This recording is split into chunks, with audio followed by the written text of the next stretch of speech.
Северная Осетия, Алания. 7987 квадратных километров. 678 тысяч населения. Более 1,5 миллиона туристов в год. Но я пошел дальше. Я переехал сюда и теперь готов исследовать каждый уголок Северной Осетии. Всем привет, меня зовут Евгений Казанов, я профессиональный турист и телеведущий. Проехал более 15 тысяч километров. Посетил сотни музеев, попробовал тысячи блюд. В каждом выпуске я путешествую по Осетии вместе с теми, кто знает ее лучше всех, местными жителями. Наша цель – исследовать республику.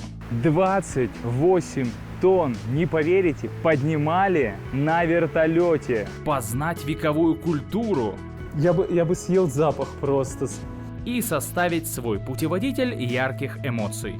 Вы посмотрите, что там за виды! Ирон и я, когда простое путешествие начинается с вопроса: а что, если остаться?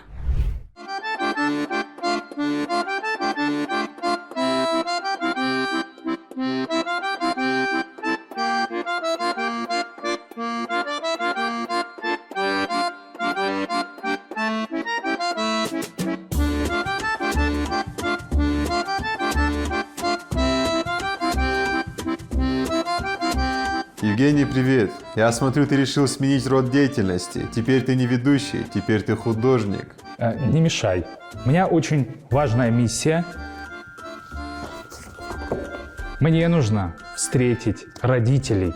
Вот, они ко мне приезжают, и сегодня утром получил вот такое сообщение. Женя, привет! Мы через неделю с папой приезжаем к вам в гости и хотим почувствовать кавказское гостеприимство. Это же очень хорошая новость. Рассказывай. Ты уже наверняка придумал, как они проведут у нас время. Конечно, конечно. Итак, с чего мы начнем? У нас первое – поход по музеям. Далее – прогулка по проспекту с экскурсиями про городские скульптуры.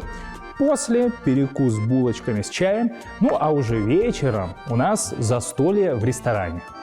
Все это, конечно, хорошо, но застолье, Женя, должно быть дома. Они же к тебе в гости едут. И что я им приготовлю? Борщ?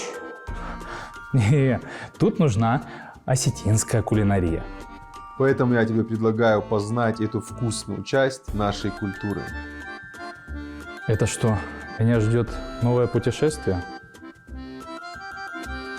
Итак, дорогие друзья, вновь меня ждет по-настоящему уникальная история. И с вами Евгений Казанов, и это передача «Ирон и я». И, как всегда, со мной мой дневник путешественника и фотоаппарат. Теперь он точно пополнится новыми яркими кадрами. Ну что, я готов, и, как говорится, анчадестан.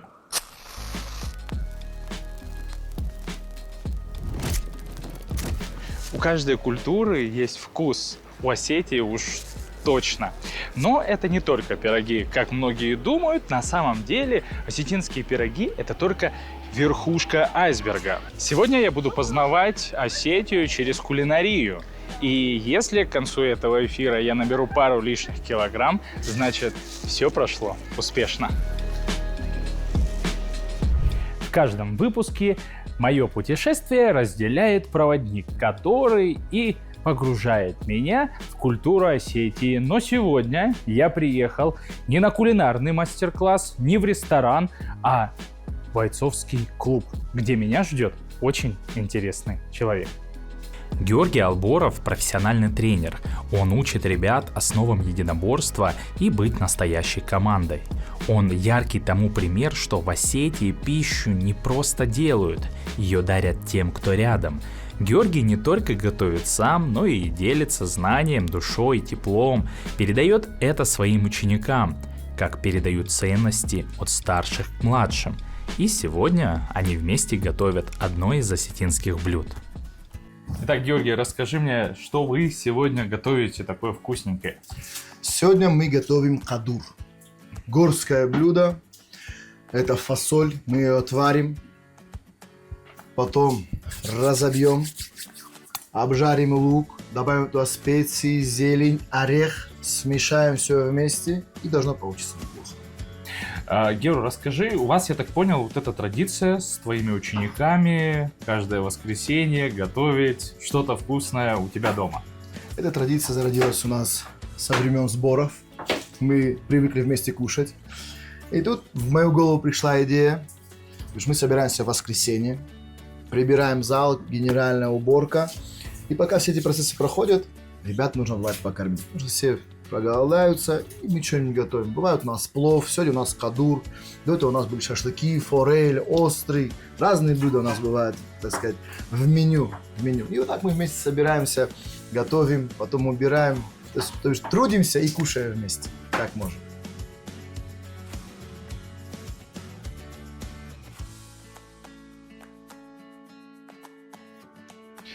Женя, а ты знаешь, что это за инструмент? Ну, слушай, если бы ты мне в повседневной какой-то жизни, не в готовке ее дал, я бы еще задумался. Но я такую штуку видел в музее.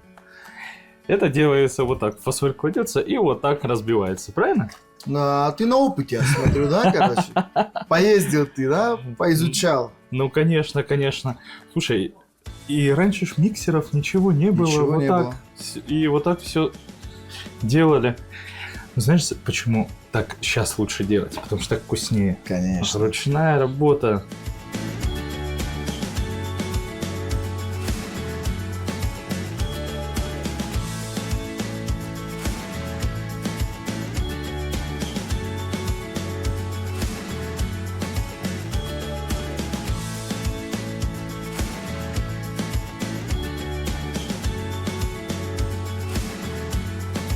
И последний штрих. В кадур очень подходит зелень. Мгм. Зелень всегда в тему. Так. Так, ну что, теперь мы начинаем пробовать. Мешаем, пробуем. И соление обязательно тоже. Закусываем. Конечно. Перемешали.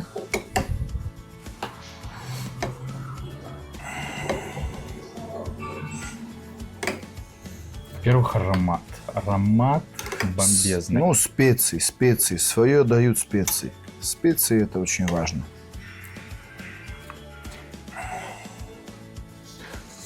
Ну, как тебе? Намешай. А я скажу, вот сейчас еще, подожди, одну ложечку еще. Больно вкусно.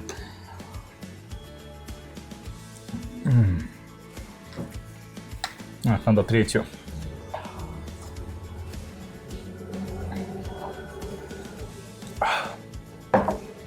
Обалденно. Я скажу так. Меня все больше и больше удивляет кавказская кухня тем, что она не многогранна в своих ингредиентах. То есть по чуть-чуть, но как это все сочетается, как это все очень вкусно. Меня поражает. Это 10 из 10. Как говорится, сделано с душой, сделано в хорошей компании. Поэтому не может быть невкусно, как я говорю.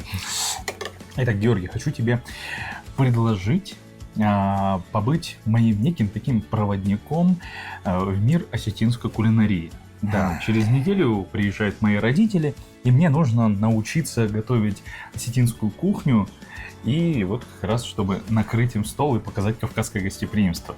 Я думаю, ты тот человек, который как раз мне и подойдет. Ну, с большим удовольствием. Я рядом. Ну что, поехали? Погнали.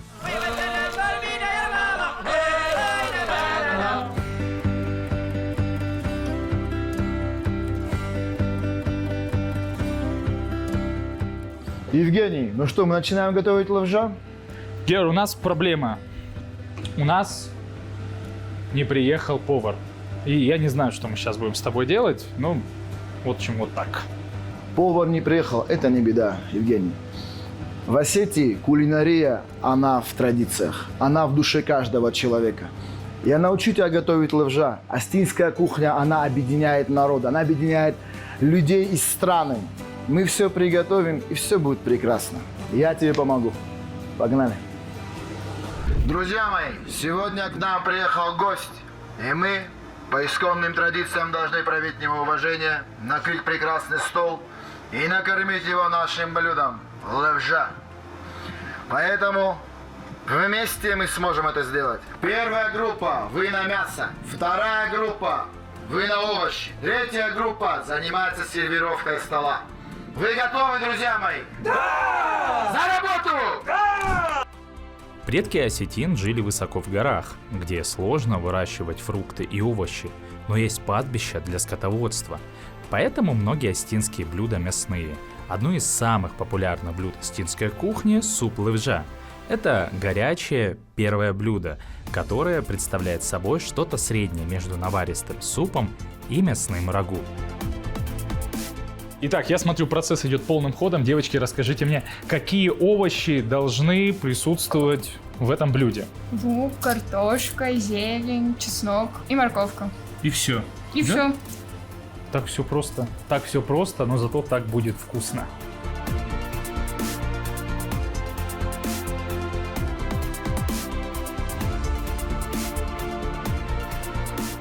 Итак, парни, процесс идет. Подскажите, какая должна быть нарезка для этого блюда? Овощи нарезаем мы крупно. Чем больше овощей, тем вкуснее получится. Так что ждем овощей и идем готовить. Обязательно.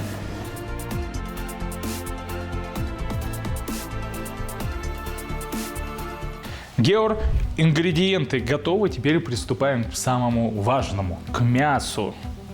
Нарезаем? Давай нарежем мясо. Куда без него? Какими кусочками? Крупными, мелкими? Покрупнее режем, и будет все неплохо. Сегодня у нас артала будет. Знаешь, я заметил, что в обычных супах, знаешь, когда там борщ там взять, другие супы мясные, все режется мелкими кусками. Но я заметил, что как раз лывжа все делаются большими кусками. Почему так? Не подскажешь? Потому что он подольше варится, чтобы он был более насыщенный, ароматный, вкусный. Там обязательно должна быть присутствовать, в супчике должна быть кость для навара. Скажи, главный секрет лывжа? Все, Чтобы было вкусно. чтобы было вкусно. Только в продуктах. Только из чего делаешь. Должны быть качественные, хорошие продукты. И тогда все будет вкусно. Там ничего сложного такого нету, если честно. Бульон из говядины считается одним из самых полезных для человека. Он восстанавливает организм после физических нагрузок и укрепляет суставы. Поэтому лывжа отлично украсит вечер после дня на тяжелых полевых работах. Ты был там на сенокосе, Евгений? Ну, не прям что-то на сенокосе, но в полях работал я. В полях работал. А в горах ты не косил? Нет. Ну вот это мы можем устроить, Евгений. Сейчас зимушка пройдет, и мы заберем тебя с собой на сенокос. Главное, я согласен. Главное, чтобы была лывжа. Ну, там будет и лавжа, и физонок, и кадур. Все будет, конечно. Главное, так сказать, желание. Желание готовить, работать, трудиться, а все остальное прибудет. Так, как кусочки? Великолепно, великолепно. Ты как будто всю жизнь поваром работал. Ты как будто всю жизнь лавжа делал, Евгений. Это же, знаешь, атмосфера осетинская, Конечно. атмосфера гор, она впитывается, и ты все так интуитивно все чувствуешь.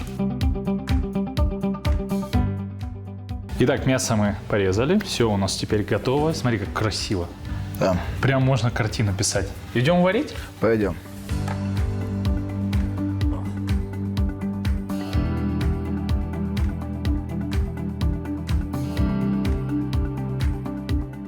Итак, Геор, давай попробуем с тобой мясо.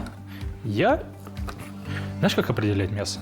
Помнишь, вот здесь трогаешь и мясо трогаешь. Слушай, мягенькое. А знаешь, как у нас определяют, готовое мясо или нет? Пробуй.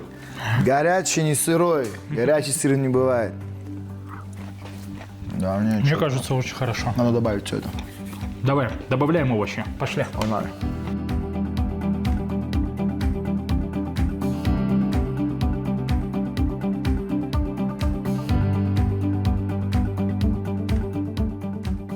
Итак, все закинули. Сколько теперь ждать? Ну, сейчас до готовности картошки. У нас мясо уже почти было приготовлено. Сейчас картошка доварится. Лучок и морковочка дадут свой вкус. И все будет можно прекрасно. дегустировать. И можно уже будет концовку дать. Я уже не могу. Ну да, такой не быстрый процесс, но зато очень, очень будет вкусно, я думаю.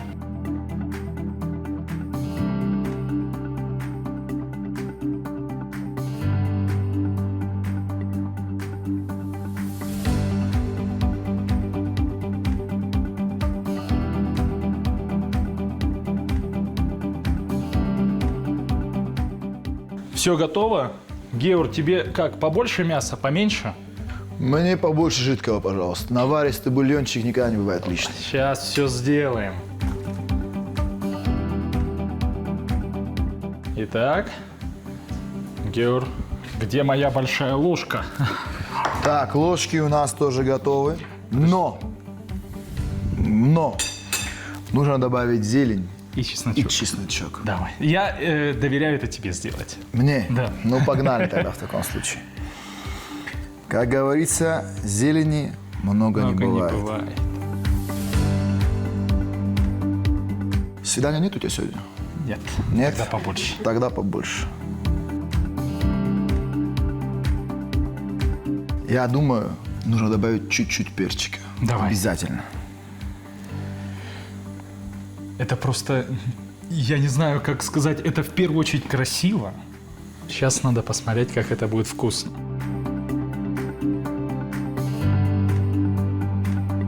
Итак, теперь приступаем к дегустации. Георгий, я взволнован. Не хватает такой музычки. Да-да. Евгений, я же тебе говорил.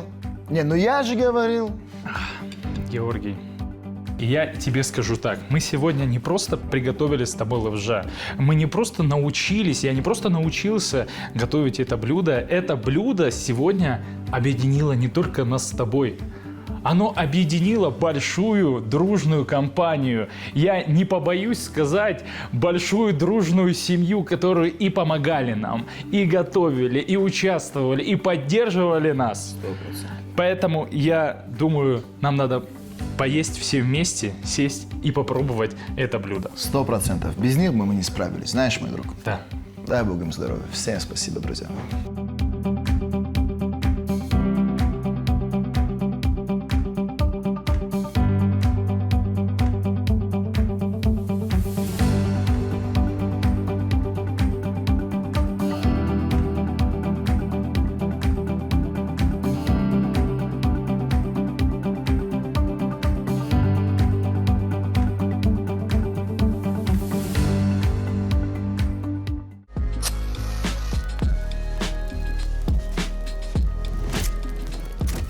Когда я впервые попробовал блюдо, которое мы сейчас будем готовить, а это блюдо ЗК, я так сказал, что это блюдо входит теперь в топ-3 любимых моих блюд. Именно кавказских блюд. Но готовить я его не умею. Ты умеешь? Ну, у нас это блюдо готовят женщины, поэтому я за него не берусь. Как готовить примерно что-то знаю, но как делает его женщина своими прекрасными руками, так его никто не сделает. Поэтому мы как раз и приехали к женщине, мы приехали к Залине Касаевой, чтобы она нам показала, рассказала, и мы продегустировали это прекрасное блюдо. Ну, это же прекрасно, значит, нужно зайти к ней в гости. Пойдем. Пойдем.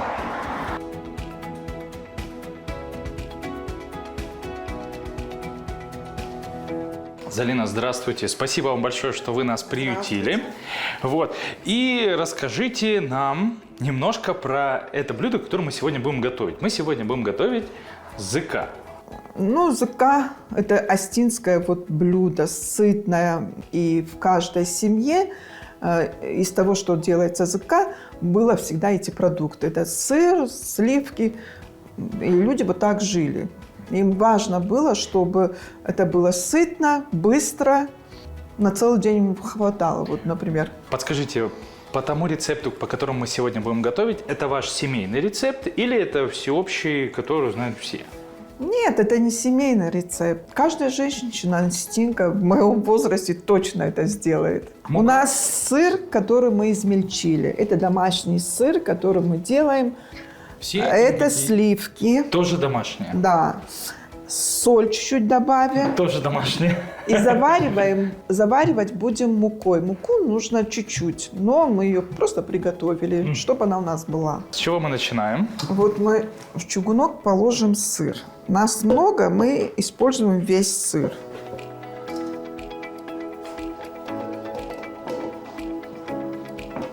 Он домашний, сейчас вот снова трава появилась, и она прям желтизной отдает. Вот прям сыр вот такой хорошего качества, что Жирный, да? Жирный, да, вот он жирный. Добавляем сюда сливки.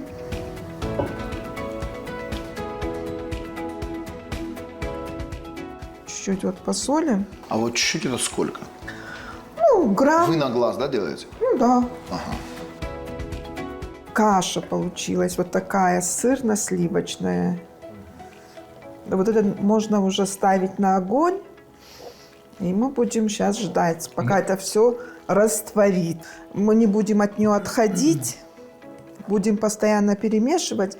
И бытует такое мнение, что если языка женщина делает, то она не должна говорить, она должна молчать. Попробуем сделать это все. Итак, ну что, ставим на плиту? Да. Ставим на плиту.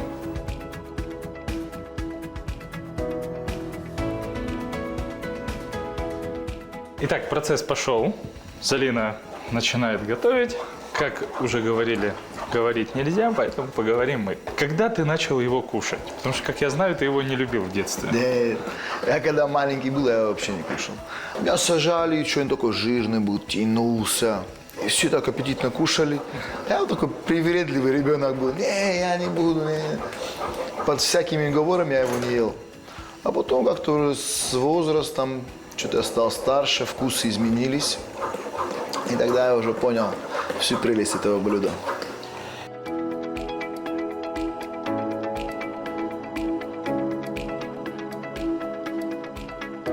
Я вот знаешь, что подумал? Когда нужно, чтобы моя супруга помолчала, я ей скажу: Марин, приготовь дзыка. Как сделать, да? Это, знаешь, это выход для многих семей из такой ситуации. Этим можно пользоваться, надо брать на вооружение. Да, это 100%. Сразу и семьи перестанут распадаться, и все, Что они ругаются за языка. и все, И все. и сразу Всё, ругать и закон. разговор закончен. И вот передо мной дзыка. Блюдо, которое, как говорят, надо не просто приготовить, его надо прожить. Потому что здесь все по-настоящему. Огонь, сыр, руки и память, которую передают не из книг, а от сердца к сердцу. Мы начинаем с сыра, настоящего, осетинского. Он тает медленно, как лединки на солнце. Красиво, но без спешки. В осетинской кухне нет кнопки «быстрее». Тут все про терпение, про тепло и про людей рядом. Итак, все готово, теперь давайте приступим к дегустации. Самая вкусная часть начинается. Да. Но, может, Залина нам подскажет, как вкуснее и правильнее кушать дзыка? Но, по моему мнению, это нужно есть с хлебом, обязательно с хлебом. Берем маленький кусок, вот и как бы бутерброд делаем, вот.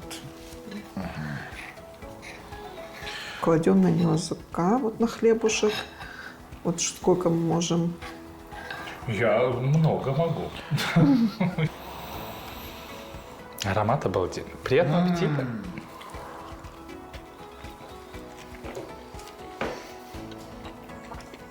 Сыр много не бывает.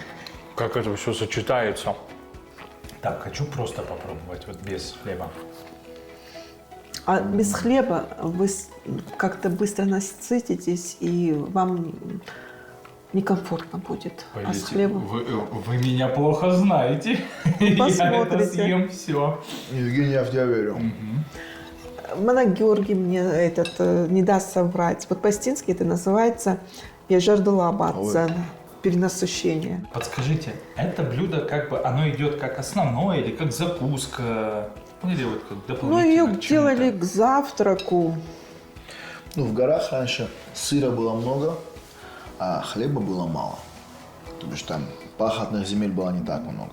Поэтому, Съели казанок и все, и на весь день. да, с сыром мы можем готовить в разных вариациях. Как я и говорил, что вы меня недооцениваете.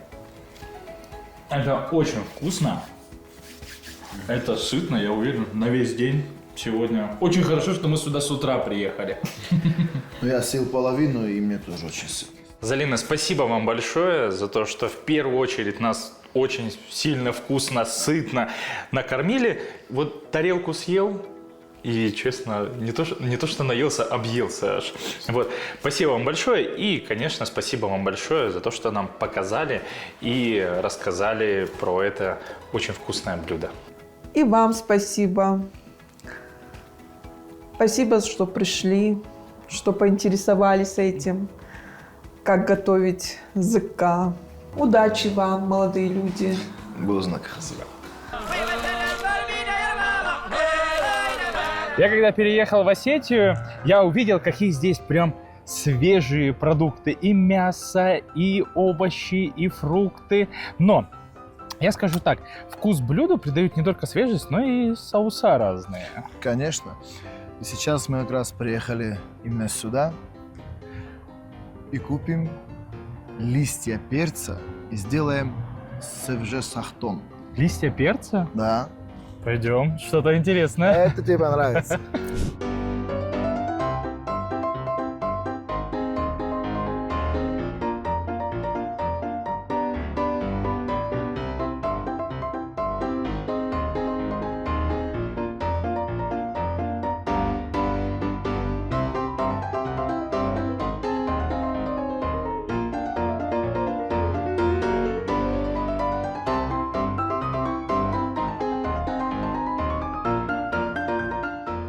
Все, купили. Идем, едем готовить. Едем готовить, братишка.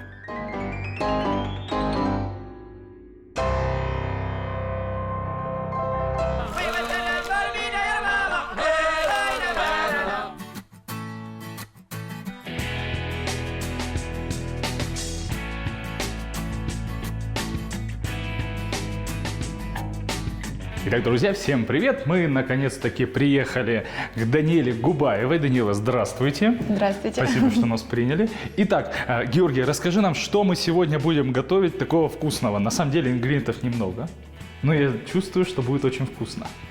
Сегодня будем готовить традиционное астинское блюдо, правильно? Цахтон будем готовить. Цахтон. Он готовится, да, из листьев перца. И все? Ну и добавим туда сметану и чесночок, и будет вообще прекрасно. Итак, начинаем. Давайте сначала распределим задачи. Даниэла, вы что хотите делать? Не знаю, как скажете, я буду выполнять ваши указания. Давайте тогда я буду чистить чеснок. Даниэла, у вас будет самая сложная работа. Вы будете накладывать сметану по чашечкам. Это будет самое сложное. Георгий, ну, у тебя самый большой нож, поэтому занимайся листьями перца. Все, как скажете, как скажете. Итак, расскажите мне вообще, к чему можно подавать такой соус? К мясу, вместе с кадыром можно его употребить. Вообще с разными видами мяса можно его употребить, знаете? Только с мясом? Ну, я думаю, С что с пирогами мясом тоже очень. вкусно, С да. Я пирогами люблю слово «шон». Вот вы мне скажите, как так вообще получилось. человечество смогло сделать такой соус просто из обычных листьев, которые просто-напросто выкидываются? Ну, кстати, да, меня тоже интересовал этот вопрос. И как люди к этому пришли, и как люди начали делать сахараджин тоже. Я думаю, все связано с тем, что в горах было очень тяжело жить. Сложность бытия, так сказать. И хаш был также придуман, и все эти моменты придуманы, чтобы безотходное производство, чтобы меньше оставалось продуктов. Ну, это мое субъективное мнение, я так думаю. Ну, мне тоже так кажется, да. Потому что были времена, когда, там, допустим, засуха или плохо что-то выращивалось, и приходилось находить продукты, с помощью которых можно приготовить что-то вкусное. Так, вы мне скажите, хватит чеснока? А то я... Да, мне кажется, более чем... Или чеснока много?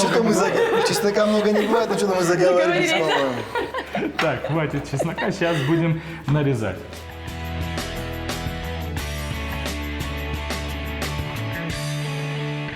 А подскажите, какие вообще, кроме цевжи сахтон, правильно я назвал, кроме этого есть еще соуса?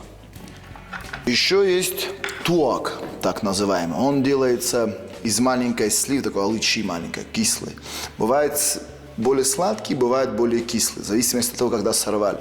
Если более спелый, то он бывает такой сладковатый привкус. Если он, так сказать, раннего сбора, то он будет более такой кисловатый. Такое очень тоже интересное блюдо. Да, еще бывает... Аджика. Аджика. Конечно. Аджика? Да, аджика самая вкусная. Ну, это, я так понял, всеобщее кавказское. Ну да. Ну, да, тут можно почти так все сказать. всеобщее кавказское, вы знаете? Да, еще бывает нурусахтон.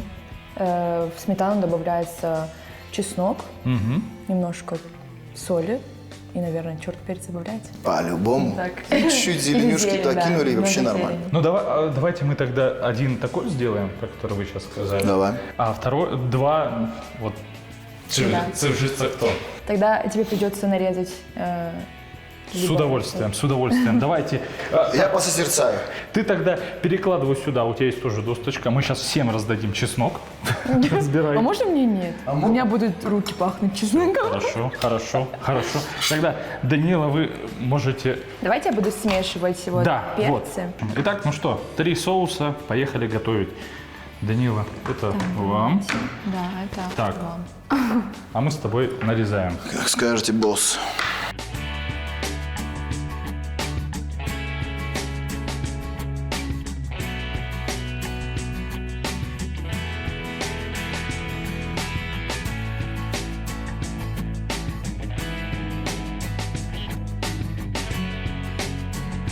Por favor, сеньорита. Итак, зелень. Данила, мы доверяем вам, вашим чутким рукам. Георгий, давай смешивать Смешиваем. сахтон. Евгений, ты же много путешествовал. Естественно. А вот вопрос. А где вот самая вкусная кухня? Ну, вот если не так вот по регионам, да, а вот, к примеру, по странам хорошо. Где вот можно испытать этот кулинарный шок? Нигде, кроме Кавказа. И это не потому, что я живу на Кавказе, нет. Действительно. Топишь ты сердце черствое, старое, Нет, да, нет, Женя? Нет, серьезно говорю, вот какие я блюда не ел, в каких ресторанах я не ел. Очень люблю тайскую кухню, безумно обожаю.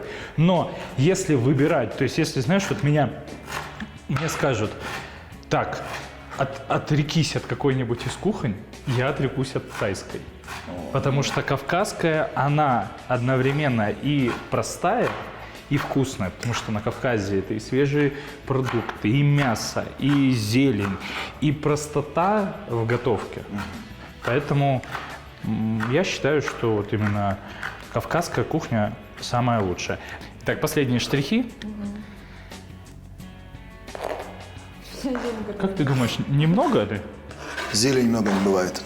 Золотые слова.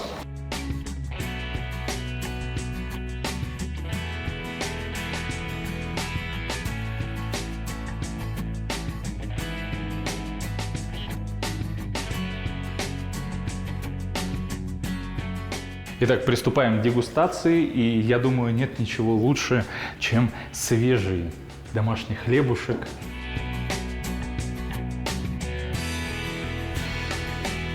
Георгий, Данила, с чего начнем? Давайте начнем вот, который просто зелень и чеснок.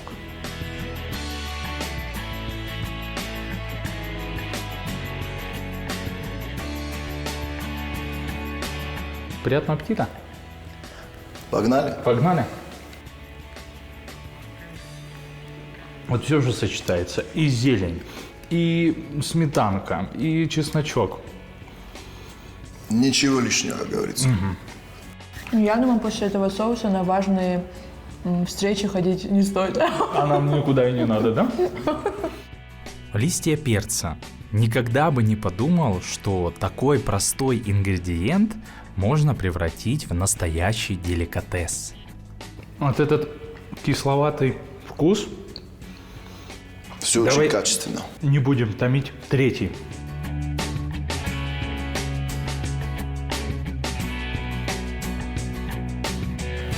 Здесь уже вкус немножко отличается. Ну да. Ну, Несмотря более на насыщенный, да, потому что чеснок на самом деле добавляет вот насыщенность во вкусе. Мне нравится. Итак, дегустация у нас прошла. Теперь я предлагаю нам выбрать топ номер 1. Поэтому у вас есть по 1 баллу, у меня тоже 1 балл есть. Давайте разделим по баллу этим соусам. Какой ты выбираешь? Я бы отдал предпочтение чесночному. Даниэла? Если честно, очень сложно выбрать, но я, наверное, отдам предпочтение тоже чесночному. Тоже чесночному, так. Зелени. Мы выходим вперед, Евгений. Ну, как бы я не любил бы все, мне, честно слово скажу, мне запал вот как раз, где все вместе. И цехтон, и чеснок, и все-все-все. Вот он мне больше всего понравился. Спасибо вам большое. В первую очередь, Данила, спасибо вам большое. Честно скажу, эти соуса даже не то, чтобы под что-то будут подходить, а просто если их кушать, я считаю, что это будет просто одно из любимейших теперь моих блюд, которые я буду есть.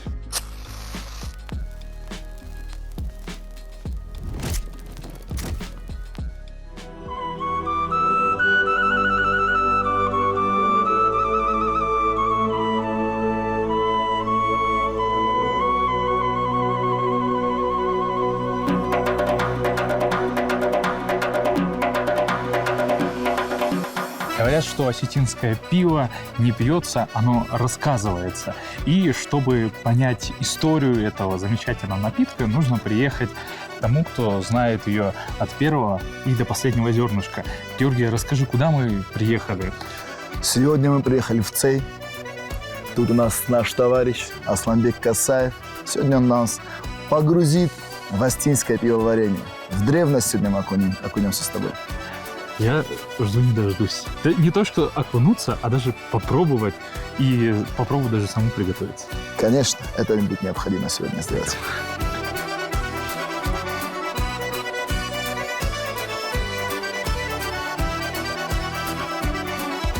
Итак, Асланбек, хочу поблагодарить вас за гостеприимство в таком прекрасном месте.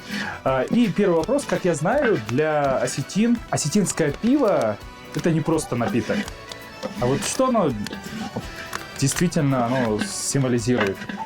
На самом деле, да. В первую очередь, спасибо вам огромное за то, что выбрали именно меня, потому что я не один пивовар в республике, есть много пивоваров, которые этим болеют, которые любят свою работу.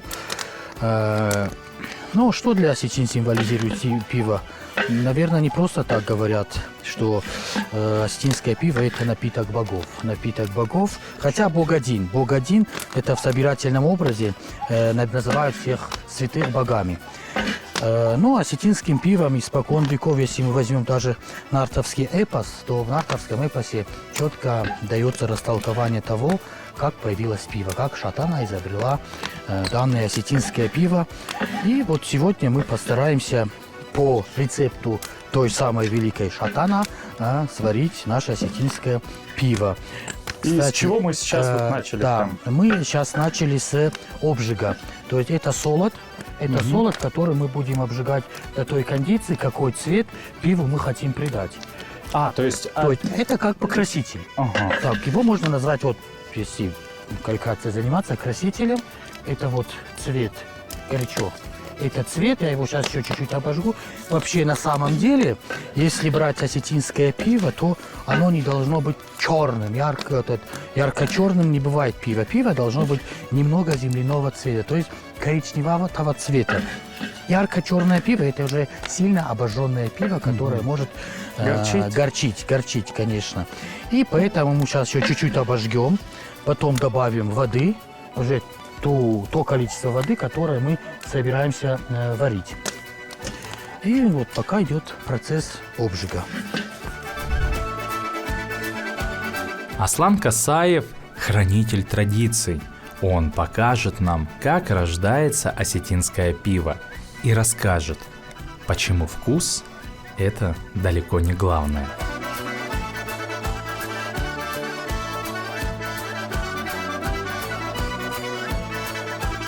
А сколько вообще оптимально варить вот пиво? Ну, по размерам. Понятное дело, все зависит от того, сколько людей будет. Да, ну вот будем отталкиваться от того, что вот в ЦЕ ежегодно бывает большой праздник. Это во вторую субботу июня месяца. Это всеосетинский праздник, Рекому Барагвон называется. И вот туда уже на протяжении 2 лет, то есть прошлый, текущий год, мы с ребятами варили пиво, там с цейскими. В прошлом году мы сварили 350 литров, в этом году сварили 300 литров. Раз осетинское пиво сегодня будет, значит будет, что еще? Застолье. Куда без этого? Куда без застолья? Поэтому чуть-чуть будет и других блюд.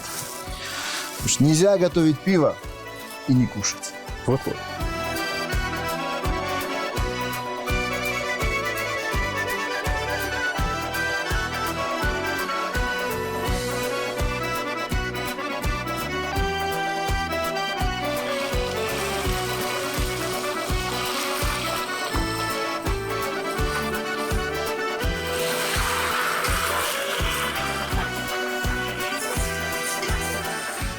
Так, Геор, пока наше пиво варится, что ты делаешь? Рассказывай. Ага. Мы готовим острый, Острый. традиционный осетинский острый. Хаурма. Я просто, когда был в Южной Осетии, я слышал острый, кто будет острый. Это хаурма. Да, это хаурма у нас. Оно готовится из говядины. Мы взяли сегодня филе, специальный, как полагается. Жирочек отдельно тоже докупили. Взяли помидор, томат, лучок, специи и обязательно чесночок. У меня слюнки аж текут. Ты рассказываешь, а я уже хочу попробовать. Можно говорить об этом много, но это нужно пробовать.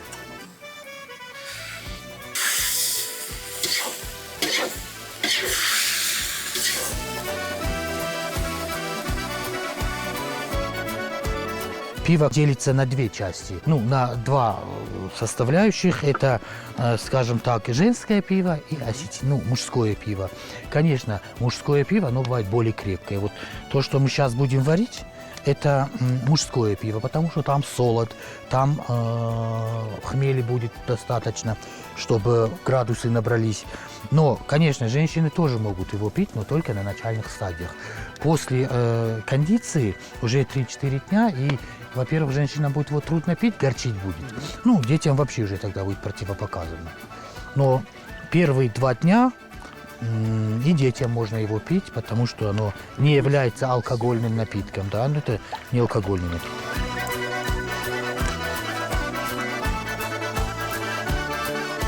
Рецепт пива есть определенный какой-то для всех? Или у каждой семьи, у каждой фамилии есть свой? Все осетинское пиво варят так, как было сказано в нартовском эпосе. Это простой состав. Это хмель, это солод, это вода, это, если есть, конечно, дрожжи не обязательно, потому что хмель уже сам будет бродить. Но это долгий процесс. И поэтому вода, солод, хмель. Вот главные ингредиенты, которые нужны для этого пива. Я добавляю еще сахар.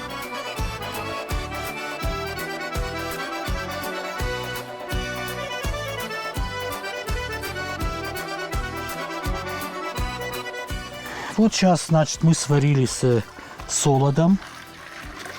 Чуть больше часа. Сейчас мы процедим через сено. Вот под этим материалом есть сено. То есть сено это тоже по рецепту наших старших. Они так делали. Конечно, кто-то задаст вопрос, а туда же сено попадает? Конечно, сено туда попадает. Но когда мы обратно будем в котел заливать вот это пиво, мы еще раз процедим через сито. Через сито, где уже никакие частички сена и никакая мука не попадет. И на самом деле сено, оно что же какой-то аромат дает? Именно сено и придает аромат. Вот в ходе того, как он через сено проходит, теряет горечь. Вот горечь, которая в ней есть, она сейчас будет пропадать в ходе того, как мы через сено процеживаем. Потому что я уже аромат чувствую. Вот сено это же все-таки полевые травы, луга. И там вот, скажем так, миллион витаминов. содержит миллион витаминов, которые через кипяток попадут в состав пива, а потом в наш организм. То есть мы убиваем одним выстрелом 2 зайцев. И делаем его даже полезным. Полезным, конечно. Потому что там может быть где-то ромашка, где-то чабрец. Естественно. Но сено, кстати, оно тоже должно быть отборным. Скошено нигде попало.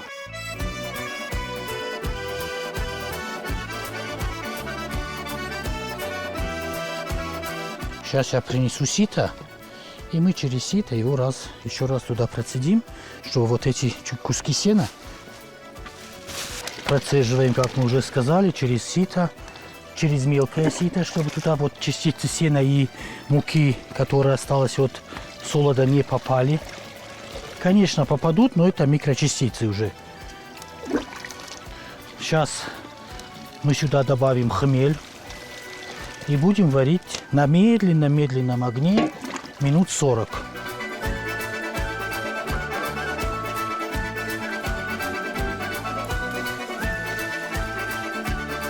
Так, теперь добавляю хмель. Опять-таки я добавляю на глаз. Ага. А это сами где-то... Это цейский хмель. Ага. Не выращивать делать мне нечего. Просто здесь на полях растет. Это цейский хмель. К сожалению, у меня больше его нет. Все, что вот было, запускаю. Последние штрихи до употребления. Значит, сейчас, после того, как отварились хмелю, мы переливаем в кастрюлю и оставляем до завтра, до самого сильного остывания. После остывания, как я уже сказал, чуть-чуть разогреем данного пива и сделаем закваску. Перемешаем и будем ждать 3 дня, чтобы наше пиво было пригодно для употребления. И я там был, и пиво пил, и мед. Окончательное приготовление вы уже сами, но попробовать-то... Конечно, чтобы национальное телевидение не попробовало.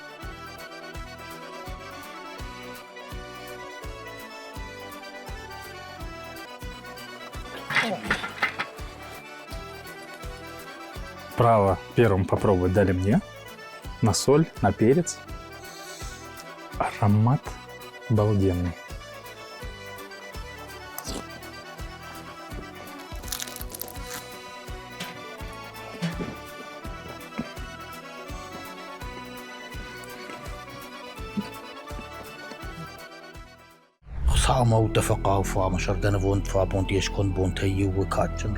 Осетинское пиво – это не о градусе, это о корнях, о том, что мы передаем дальше.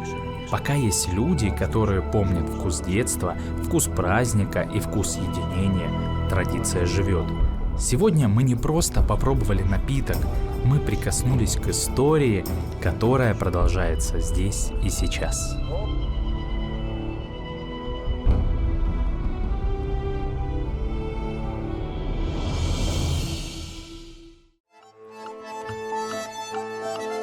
Георг, вот и пролетели, не побоюсь такого слова сказать, пролетели, как один день, наши все несколько дней путешествия по культуре, кулинарии Осетии. Поэтому тебе огромное спасибо, то, что ты был рядом со мной. Ты же знаешь вообще, для чего мы это делаем, потому что приезжают родители, будем накрывать стол, поэтому что я хочу? Я хочу, чтобы за этим столом ты также присутствовал. С большим удовольствием.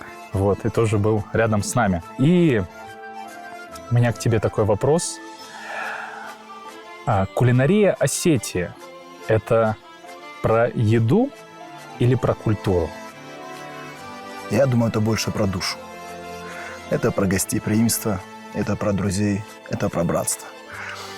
В Осетии как было? Путник, который в дороге, для него всегда была отдельная кровать, лучший кусок хлеба, лучший кусок сыра. Все было всегда для него. Поэтому в Осетии для гостя отдается особое предпочтение. До сих пор, с издревле, я бы сказал так, все для гостя, все для путника. Я не знаю ни один дом в Осетии до сих пор, где лучшее не отдали гостю. Так заведено, у нас так. Но я тебе так скажу, что ты говоришь это про уважение, и с твоей стороны я к себе почувствовал это уважение. Поэтому спасибо тебе. Спасибо тебе большое. И у меня в передаче есть традиция. В конце я делаю фотографию на Polaroid и вклеиваю в свой дневник путешественника на долгую-долгую память. Поэтому, если ты не возражаешь, эта фотография будет наша с тобой здесь храниться. Мне нужна будет копия. Копия фотографии должна быть в моем зале. Мы сделаем 2 фотографии. Все, в моем зале тоже должна быть обязательно. фотография.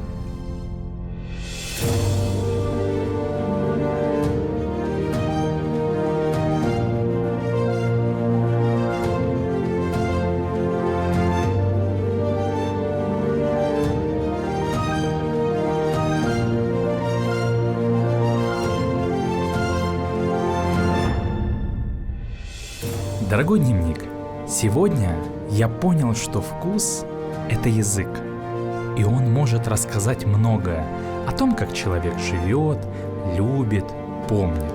У каждого блюда свои руки, своя история и своя нежность. Осетия снова дала мне почувствовать, что дом – это не стены, дом – это люди, которые делятся с тобой пищей. Если тебе дали попробовать, значит, тебе доверили часть сердца. И я хочу это сердце не потерять.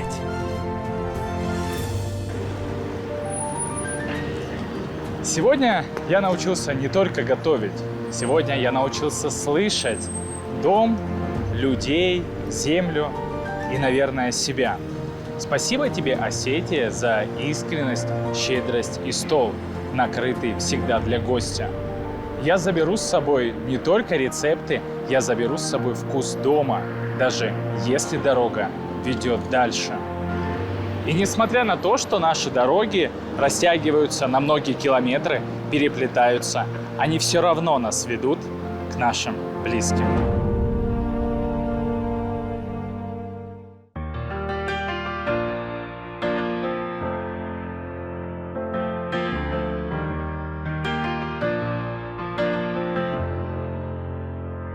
Я открываю день, как чистую страницу. Город встречает светом в горах на высоте. Каждый маршрут как нить, по ней тянусь традиция, чтобы услышать то, что шепчет время в тишине.